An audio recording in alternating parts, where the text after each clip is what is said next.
So I think the place got its biggest break of all when Soren arrived on a frozen landscape in a cabin full of snow because of cracks in the roof and the sides.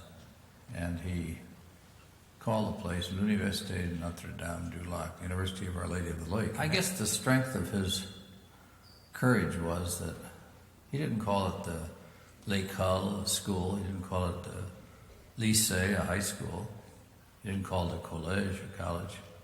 He called it l'université. And he had $300 in his pocket and 7 helpers. That was a lot of courage, but in a sense it wasn't. And I think the answer to that came back many years later, 30, 40 years later. He had everything into one building. He had his classrooms, his library, his laboratories, eating quarters, sleeping quarters, washing quarters, if you will. Everything was in that big building. And he was so proud of it, with the church next door, who had been built a couple of years before. And he gets word the place burned to the ground. Fortunately, the wind was coming out of the west, as it usually does. And so he didn't lose the church, but he lost everything else, the main building and the buildings behind it. He got everybody together in the church, and he says, this fire was my fault. And everybody looked at him. He wasn't even there. He said, I came here as a young man, and I had a dream of a great university, and I dedicated it to the Notre Dame, Our Lady, Mother of God. But he said, you know what? I made it too small. And she had to burn it to the ground to prove that to me. Please welcome Amy Guarino from the class of 1983 and a former resident of Farley Hall. Amy was a government and international studies major and came to Notre Dame from Pennington, New Jersey. She currently resides in Danville, California, and is a vice president of San Francisco-based software company Ironclad, Inc.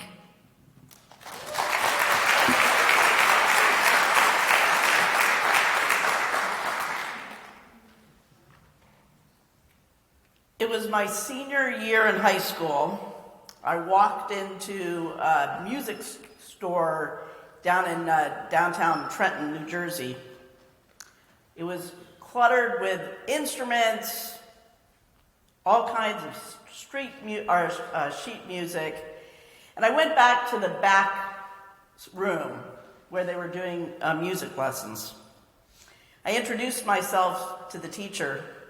I explained that I had been accepted to the University of Notre Dame. It was my dream school, and I wanted to join the marching band. I wanted to be a drummer. I had very limited drumming experience. I went to an all-girls high school. We had no marching band. The teacher looked at me and he said, "Really?" And I said, "It's okay." I called the band office. I found out what it's going to take. The students will actually teach marching, and then there's this music audition at the end. And I found out exactly what they need to do. You have to learn your rudiments, which in drumming is like doing rolls and paradiddles and these things. You have to come up with a memorized speech or solo, and that's it. And I said, I'm going to come here every week, and if you can help me, we're going to make this happen. And so I had a vision, I had a plan, and I spent the rest of the summer once a week going to this back room with the music teacher. And by the end of the summer, I was ready to go to South Bend, and I was going to make this happen. So I got on campus, worked hard really at marching. Then I had to get to this musical audition. I was a little nervous. I went through my rudiments, those were fine. I had this beautiful solo that I had memorized, and so I went through that. And then Father George, so for if any of the bandies remember Father George, he had kind of a funny sense of humor. And he had this smile, and he said, "There's one more thing." And I said, "What?" And he said, "We need to have you do some sight reading." And for those of you that are not musicians, it's reading a piece of music that you've never seen until that moment.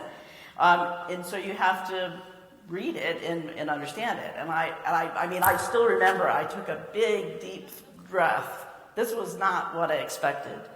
But I looked at the music, and I started to think about it, and I started to go, kind of do it, but I was going really slowly, and my drum captain came up and said, it goes something like this. And he goes, did it, and I could hear it, and I could understand it, so then I rattled it off,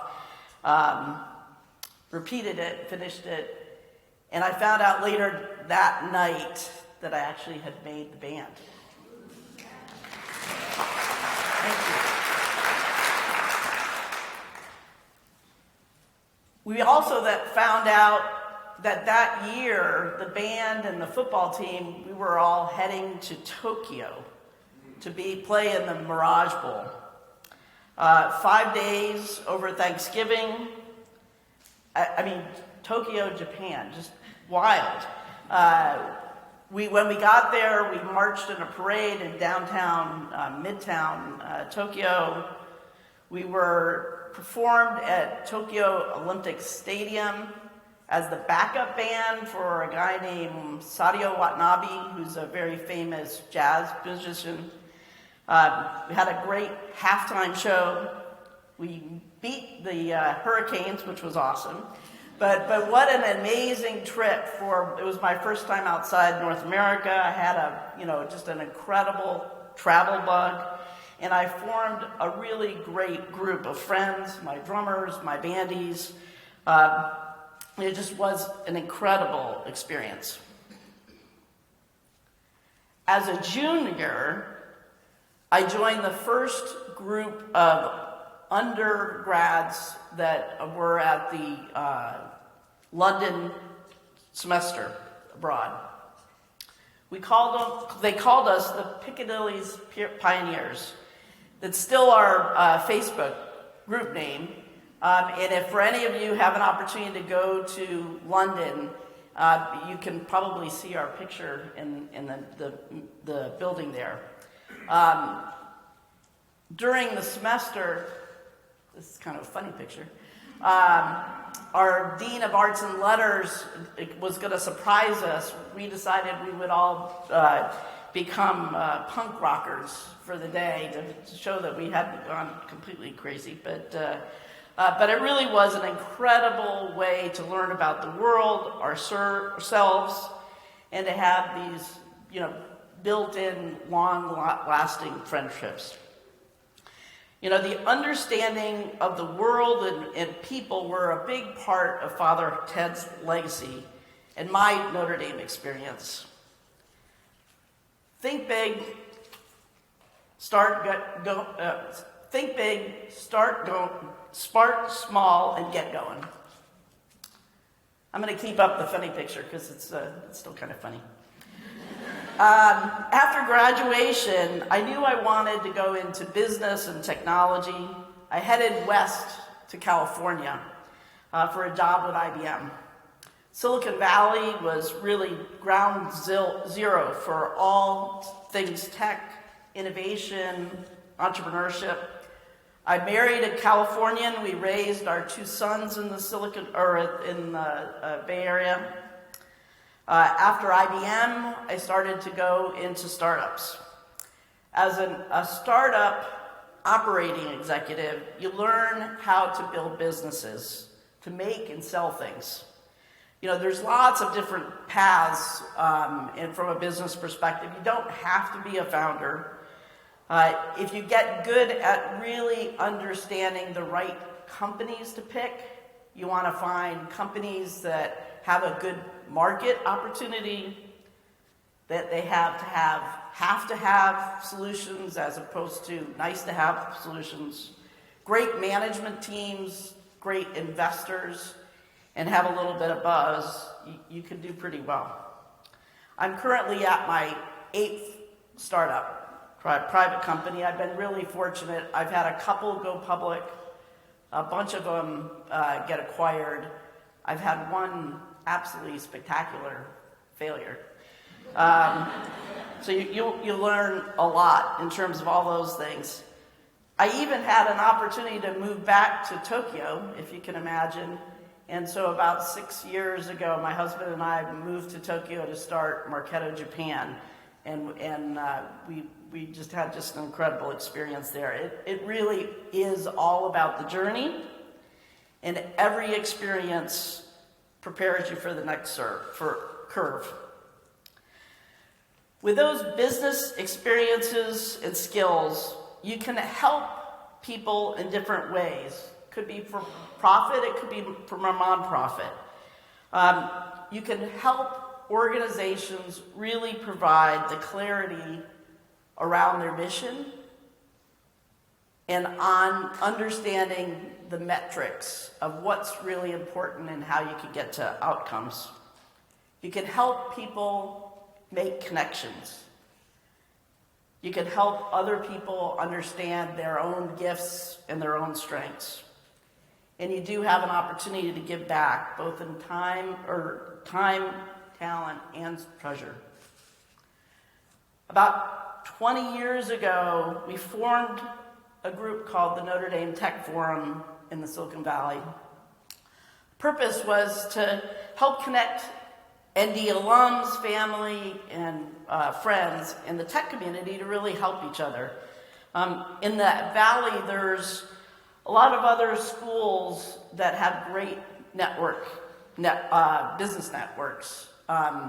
MIT, Stanford, the Ivies. Notre Dame has always had a wonderful group in Northern California, but it was tough for mid-career domers to really spend a lot of time. They were busy with their families, their careers, and they're just, domers are busy. And so when we were able to provide a forum and programming for those in mid-career, we were able to help make the connections, find employees, customers, partners, investors, expertise, and opportunities. And we were able to find a way to provide a force for good in tech. 21 years later, we still get together every month, anything from 40 to 100 people. I think we have about 800 people involved in the group. We've had some wonderful sessions recently around tech, space tech, crypto. I think my favorites are when we have founders talk about their company, why they're different, and how the Notre Dame community can help. We also wanted to connect tech innovation and the Silicon Valley experience with our students. We dreamed big. 15 years ago, our idea was a semester abroad in the Silicon Valley for students who wanted to understand tech, innovation, and entrepreneurship. We were patient. It took time. We started small. We started focusing on summer internships. 5 years ago, our dream came true with the first Silicon Valley semester. They had 14 CS students. They have classes as well as internships. This past year, we had over 100 kids across all of the colleges. And the kids, as a result, have just incredible experiences. Some have gone to the big companies like Google and Microsoft. A lot of them have done startups and venture. And if the recent surveys, I think there's like 20 or 1,200 of the 8,000 students are all interested in tech. The flywheel for tech at Notre Dame is working. There's tons of opportunities for students and alums to be a force for good. Think big, start small, and just get going. There's lots of paths and approaches. Every step informs the next step, the relationships, the experiences. You learn more about yourself and others. Be curious, be kind, help others. It's all about the journey. Fathers Ted really want to thank Father Ted for opening Notre Dame for women. Thank you for giving all of us the charge to go forth and do good. Thanks to my mom for suggesting that joining the band was even a remote possibility, and then for finding a great drum teacher. To my dad for singing the fight song. I think he sang it for three days after I accepted or decided that I want to do it. Thanks for my husband for really appreciating Notre Dame, everything I do.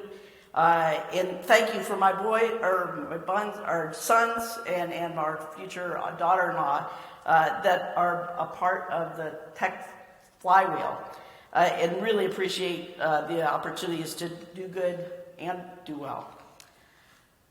So in closing, one of my favorite Father Ted's prayers: Lord, give me the ambition to do as much as I can, as well as we can, as long as we can, and resolve not to despair over the things we cannot do. Thank you.